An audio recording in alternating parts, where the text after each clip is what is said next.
Bledsoe was arrested. Patrick Montgomery was in court. Jonathan Manapa will stay in federal custody. No, I don't take responsibility at all. Everyone, welcome to the show. So 37-year-old North Carolina resident Tara Stottlemyer was living in Pennsylvania when she traveled to D.C. with her now husband, Dale Shalvey, and also one of their friends, a woman named Catherine Morrison. So the three knew they weren't welcome at the Capitol.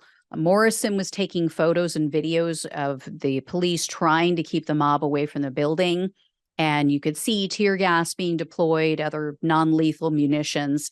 And in her video, you could hear the police over the loudspeakers ordering everyone to leave. But Stottlemyer and the others refused, and she was seen on video watching as her then boyfriend, now husband, Dale, struck an officer with an object, and then he threw something at the police line at close range.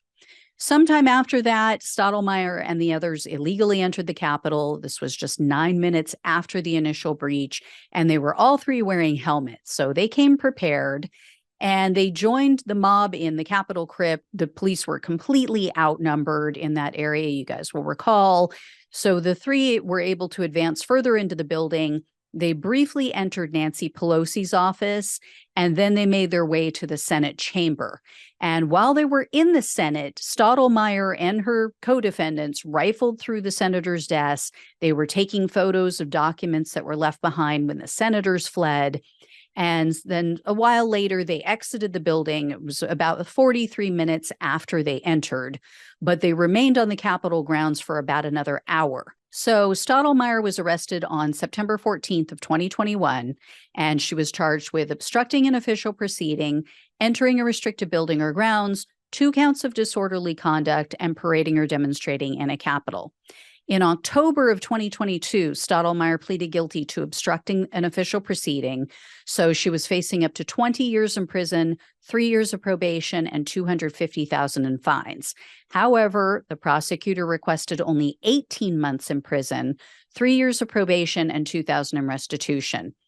I couldn't locate any information about what Stottlemyer may have said in court, but U.S. District Judge Timothy Kelly presided over her case, and he told all three of the defendants, quote, "You all played a role in one way or the other in what happened that day. There wasn't anything patriotic about it. It really was a national disgrace."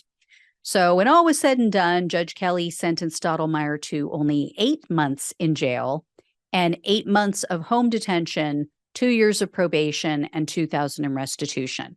So Stottlemyer totally caught a break. The judge said that she and her husband also can stagger their sentences so that one of them can be home with their newborn at all times because they just had a baby in March. And apparently they lost a newborn son in 2022. So I do feel for them. That has to be one of the most devastating losses in the world that I can even imagine.